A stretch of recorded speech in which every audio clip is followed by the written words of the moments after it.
Welcome to the People Priority Podcast, where we dig into topics that help you show up as your best self for you and your circle of influence. I'm your host, Julie Schneers, a teacher turned speaker, team culture consultant, and leadership growth coach who loves people. Join me every week for conversations that will motivate, educate, and hopefully just inspire you to grow through the power of communication, connection, and confidence. Because you and your people, you're worth it. Today, we're talking about the key to having an affirmation attitude. Now, first thing I'm going to just jump off and say is this is very different than positive vibes and putting out the beautiful things that you want to happen in your life out into the universe. Not knocking it, but I am saying I cannot say I want to be an incredible ice skater. I am an incredible ice skater. I am an incredible ice skater does not bring that to life. There are definitely ways to put positivity into your life that actually work for you and the people around you. So how do we develop an attitude of affirmation that isn't fake, that is actually backed by science, that can mold your life with a perspective of positivity that can build self-esteem? How do I communicate with my own head and heart? I love the self-reflection that sits with that question. And it's important because you truly have complete control of your own attitude of affirmation. Now, as someone who has absolutely struggled with depression and anxiety in my life, I am not going to be the person to sit here and tell you this is going to solve all your problems. That is absolutely not what I am doing. But I am telling you that there are so many opportunities in your everyday life that could be building you up and making you more successful. And when you learn how to do that, you can showcase that, give that to the people in your circle of influence, and create positivity in the spaces that you work in, play in, live in. So why wouldn't you take the hacks like having an attitude of affirmation seriously? Let's just dig into the starting point. The starting point of having an attitude of affirmation is one, knowing what is important to you. So often we start with these small frustrations instead of these big picture, beautiful pieces. And if you are thinking through your big picture, it's a lot easier to not let small frustrations monopolize your thoughts. Put negativity on your entire day. Push negativity out onto your people. So big picture, what are my values? What am I good for? What am I good at? What is important to me? What do I have to offer the world around me? Which links straight back to the episode we did on your legacy. That is an important place to start. Now, of course, the thought process is if I'm struggling with positivity and what I'm communicating with my own head and heart is not positive, how do I get out of that rat race? And we are going to talk about that. But pause for a second and think about your big picture. Starting with your overall values will help put you on the path of a positive thought process. And thinking about your thought patterns is important. So let's do that for just a second. What kind of thought patterns do you have in a day? Think about your day to day. What kind of thought patterns existed there? Maybe when you were talking to yourself, maybe when you were thinking about or talking to others. How hard were you on yourself today? Did you assume that everyone was bringing their best to the table? Your thought patterns, negative or positive, will fill your life with negative or positive. It's a muscle. If you are constantly a negative Nancy, negativity is going to follow you around. Period. End of story. This isn't a Judaism. This is backed by science. You can go do the digging. Your thought patterns link to your mood, your habits, your goals, what you communicate with your own head and heart are going to fill the space that you're in, which in turn can fill the people within your space. So if you're leading at home, if you're leading your kids and you're a negative Nancy, you're giving that energy to them. If you're negative about your appearance, you're teaching your kids to be negative about their appearance. If you are negative about what you can accomplish, you're teaching your children to be negative about what they can accomplish. So knowing your thought patterns and how you're communicating with your own head and heart, it's kind of where you have to start. And I've worked with a couple of people who didn't realize what negative Nancy's they were, didn't realize that they were the reason people were discouraged in the office, didn't realize that their program was failing because nobody wanted to be around them.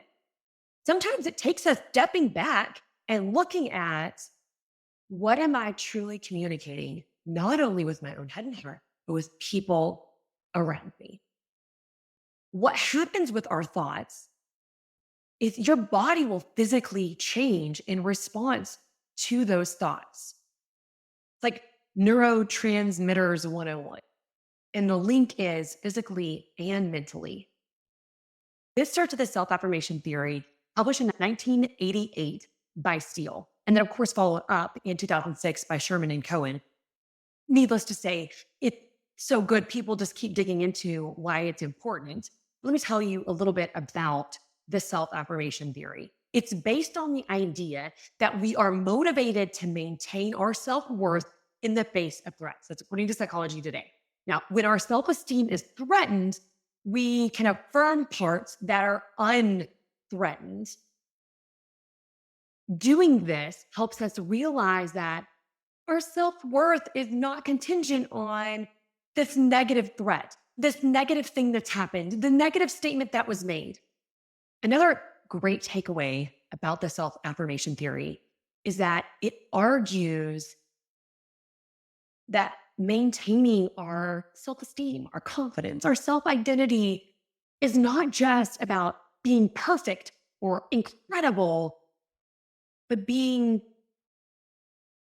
great or adequate even in the areas that we find value in, that we hold important.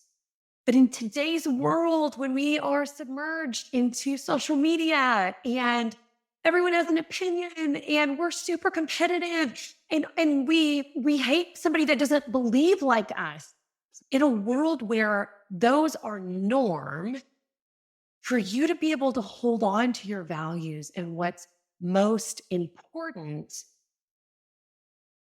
can increase your self-esteem, can increase your confidence, and help maintain your self-integrity.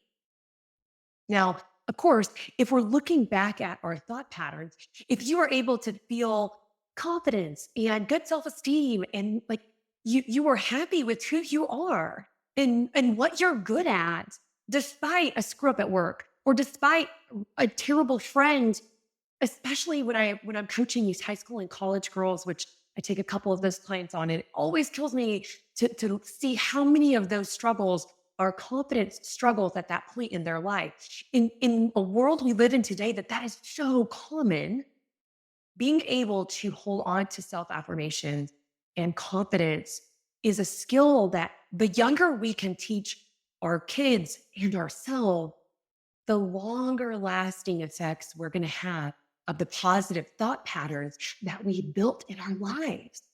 Because it's like a muscle. If you are generating positivity in your brain, you're going to be more positive. And everyone wants to be around a more positive person. But if you're struggling with who you are, or you're struggling with, I don't think anybody likes me, or you're struggling with, I don't do anything good at work anymore, or you're struggling with, I really don't love my job or the people that are there, and that negativity is what you're spinning in, that's going to come across in everything you do and how you act and how you speak and how you are to be around. So what does it look like to make a positive change? I want to share with you neuroplasticity. Now, I'm not an expert on this, and I'm sure there are so many incredible people you can dial into to learn more about this.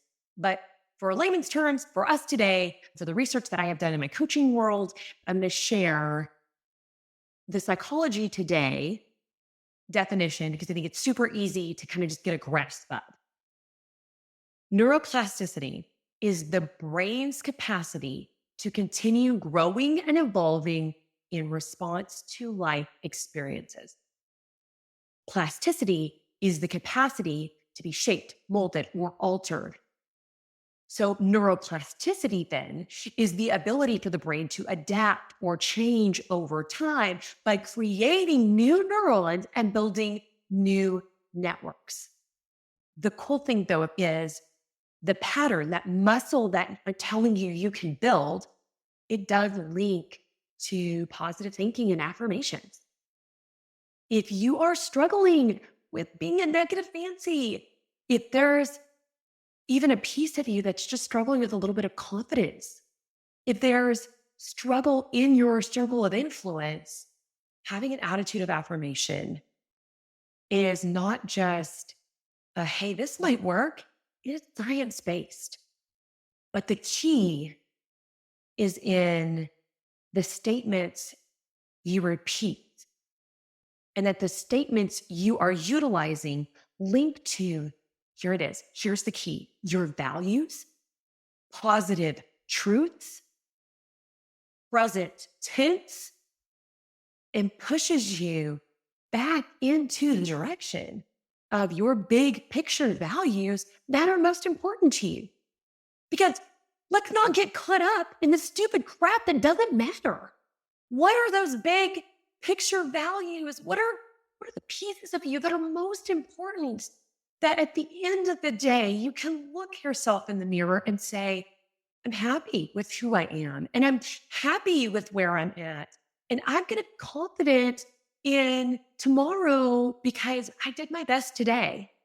What values are the gatekeepers to your self-esteem? So I'm going to say those pieces again. Knowing your values, speaking affirmations in positive truths, no fake affirmations. That's silly. And that was a trend. Okay, let's not trend that anymore. Speaking in present tense, not like someday I will be, but the what's happening now present tense. And continually pushing your affirmations back into the direction of those values that are important to you, that may be even a goal, but they're still the big picture values. That's how you create positive affirmation habits that can change that muscle and change your perspective. I want to share this quote by Stanford psychologist Dr. Claude Steele, which was the 1988 self-affirmation theory psychologist. Self-affirmation decreases feelings of self-reported stress as well as cortisol levels, which is personal power. I think that's so cool. You have personal power. You have the power. You don't need somebody else to fix your confidence. You can do it. No, I'm not saying that it's not awesome to sometimes have a coach or a counselor or even a friend help you with that. But you do have personal power when you are utilizing self-affirmation, because everything begins with your thoughts and your words to yourself. So how do we do that? How do you speak with an affirmation attitude? Step number one is to flip your statements. That looks like I am succeeding at fill in the blank, rather than I don't want to be a failure. Isn't that common? If you've already said, I don't want to be a failure, or I don't want to let this person down in my life, the negativity has already been breathed into your brain.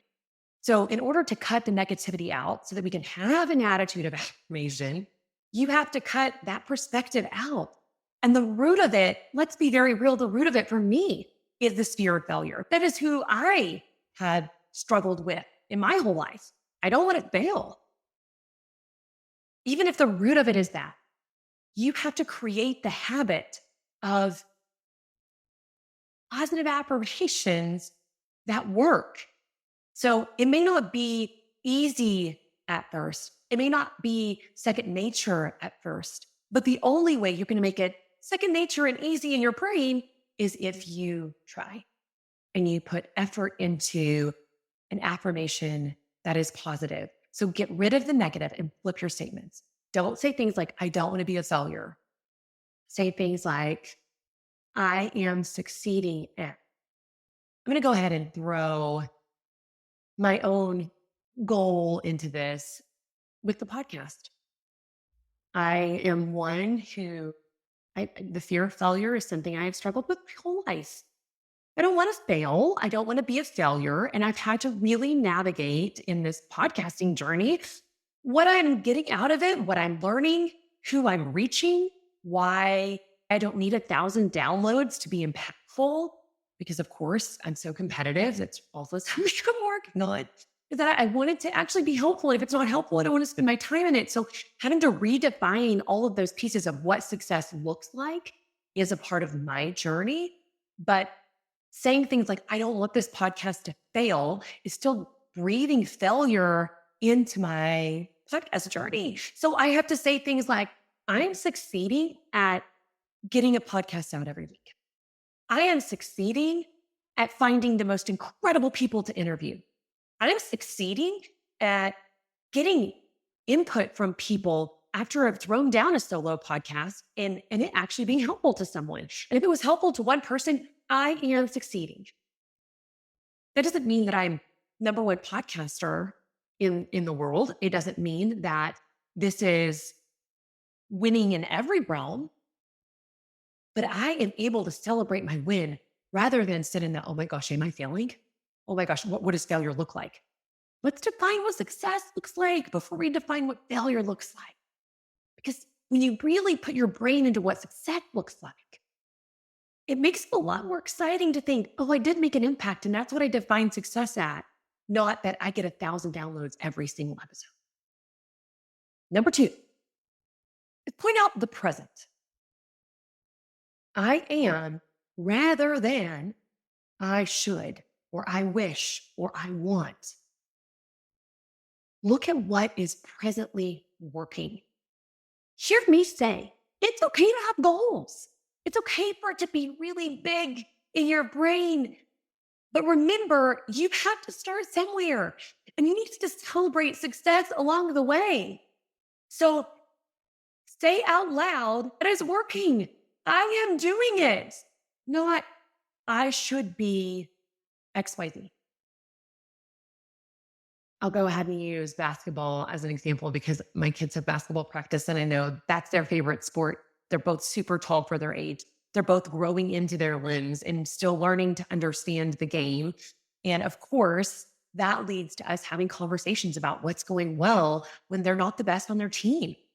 So I am working really hard at learning the game. I am proud that I'm doing extra practice in the summer. I am proud that I'm able to accomplish this goal that I set for myself 2 months ago. Not, I should be a better player. I wish I was a better player. Someday, I want to be as good as that girl on my team. Those aren't helpful. They're negative and they don't breathe life into you. You might as well be saying fake statements like, I'm a star athlete.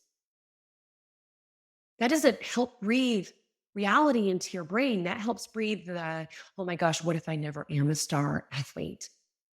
You got to tell yourself real truths that are present tense so that you can celebrate what's great. The I wish you were versus claiming you are's. There's always going to be a difference between the positive and negative feelings that come out of the way we say our words, the perspective that we look at ourselves in our work, in our accomplishments. So step number 1 is flip your statements. Step number 2 is point out the present and the truths. And step number 3 is make it routine. If you are having to build a muscle, just like going to the gym, you have to go to the gym more than once in order to have muscles. You're not going to go lift some weights on a Monday and look ripped on a Friday. It doesn't work that way. You have to make it a routine. And if you want muscles, you've got to go to the gym more than once or more than once a week. If you want to be a positive person, if you want to be the kind of person that others look to for positivity, like being around, if you want to work on your confidence and your self esteem, then build that muscle. So schedule time in the mornings or write in your journal every evening or put positive stickies on your mirror. Maybe before you go into big meetings with your plan, you make sure that you're always writing an affirmation statement to create that attitude of affirmation. I love the thought of that as we're transitioning from looking at self to others. I think that that's really important because when you're walking into a meeting with others, and maybe you do need to give some constructive criticism, maybe you do need to help mold how your student's working on a paper, or mold how your child is interacting at school, or mold how your employee is handling a client. There's absolutely always going to be conversations that might be built around growth. But how you navigate can look very different if you're walking in with an attitude of affirmation, a positive mindset, versus being that person who just thinks everything in the whole world is falling apart and awful. How you approach it is a huge part of the success that you're going to see within yourself and others.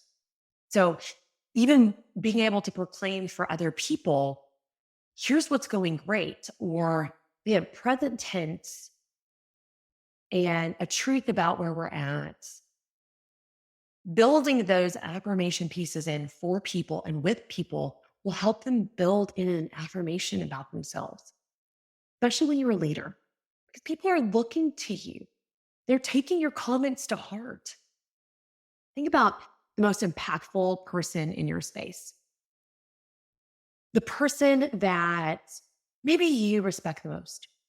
Maybe it's your spouse or a best friend, somebody that when they say words, you really listen. Maybe it's a mentor or a parent or a grandparent.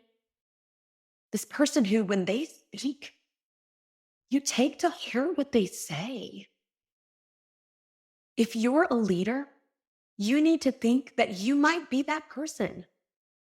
If you are saying things out loud that are negative, if you're the person that they really cling to for validation, celebration, growth opportunities, your negative words could hold more weight than you realize.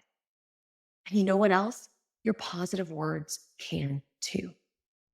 So, in our conversations, how do we communicate? How are we giving an attitude of affirmation or celebration to our people? And that does start with you. If you're walking around struggling with your own confidence, that's going to bleed off into other people. So, having an attitude of affirmation is not only important for your own brain and your own heart and your own goals and your own successes, but it's also important to the people who are looking to you to lead. Now, I want to take a second and talk about celebration. Affirmations and celebrations in the workspace go hand in hand. Why is having an attitude of affirmation in your workspace or around your circle of influence so important? Because it builds a positive self-esteem for others. You create that culture. So if you are someone who is positive, if you as a leader are celebrating and giving gratitude, you're creating a culture of gratitude and celebrations and positivity, which brings people together. Nobody's going to be united over negativity. It doesn't work that way.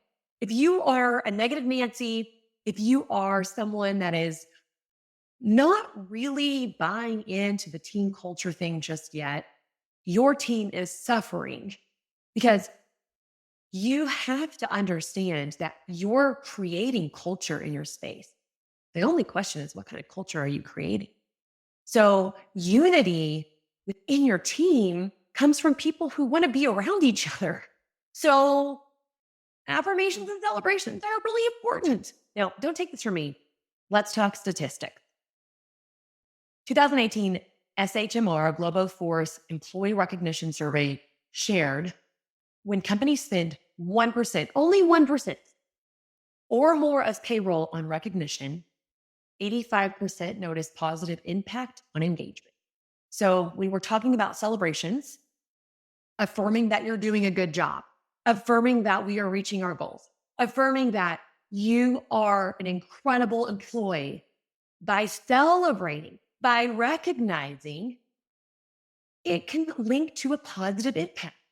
2019 Gallup poll learned that the number one reason most people leave their job is a lack of recognition. Holy mackerel. If we're talking about the workspace and you have a high turnover rate, maybe it's time you look at your recognition program. And when I'm talking recognition, you're thinking through, what are we recognizing? How are we recognizing it? What do our celebrations look like? Which leads straight to, how are you affirming your people? And if you are not affirming your people, if you are not celebrating your people, if you are not recognizing your people, no matter who your people are, your students on your team, the employees in your space, your customers, your kids, you might have struggle in retention. In employee world, it is the number one reason people are leaving. Wow, what an easy fix. Now, a 2021 poll shared that organizations with recognition programs in place are 12 times more likely to have strong business outcomes. 12 times. So if you want to increase your successes by 12 times, look at your recognition program, which leads straight back to making your people the priority. And of course, we started today with, how do I give myself affirmations? How do I create an attitude of affirmation? How am I communicating with my own head and heart? We have followed that line straight down to how your people might feel. It starts with you. It always starts with you. You have to show up as your best self before you can help those in your circle of influence to the best of your ability. When you're thinking about your space, I want you to think about, how do you affirm yourself and how do you affirm others? So 3 key takeaways for today. The narrative we tell ourselves needs to be a positive one. Because if you are constantly telling yourself a negative story, if you are constantly seeing the negative in every situation, you are creating more negativity in your space. Simple. It is a simple truth. What you are telling your brain is going to come out in every way it possibly can in your life. So create positivity in your brain so that you can have positivity in your life. It starts with what you're telling yourself, which is why Kendra Hall has an incredible career on sharing out how we tell our own stories. Number 2, you are what you think. So if you think you're failing, if you think that you can't do something, if you think that there's no way I can get healthy, that's too hard. There's no way I'll get a raise. There's no way I'll get that new job. There's no way that I can make that new friend. It's too uncomfortable. Then you're not going to. You are what you think. And number 3, that applies to your people. So celebrate your people. Affirm your people. Your challenge this week is to write 3 affirmation statements. Remember, they have to be real and the focus has to be positive, no negativity around it. So what you currently are in the present tense, succeeding at, no fake affirmation, only real truths, and making it a routine. So I'm challenging you to make an affirmation statement for your workspace, an affirmation statement for your personal life, the affirmation statement for your family. Bonus, do one for a future goal. But write them down, say them out loud, find a way to put it into your routine. Because having an attitude of affirmation not only can help with the brain struggles that we have, the negativity that we might be facing, the confidence that we're working on, but it builds how you will be seen, heard, and how we build up others. I'm going to end with an Oprah Winfrey quote. The greatest discovery of all time is that a person can change his future by merely changing his attitude. That's all for this week. Thanks for the download. And I would love more than anything if you would share this episode with someone who needs these tips, because my heart is wrapped in being helpful and making an impact in a positive way. Thanks for listening and being my people. I hope you enjoyed this episode. And if you did, hook me up with a 5-star review wherever you're listening right now. And as always, don't forget to subscribe to the People Priority Podcast so you don't miss out on more tips, tricks, and important reminders. All right, I'll see you next week.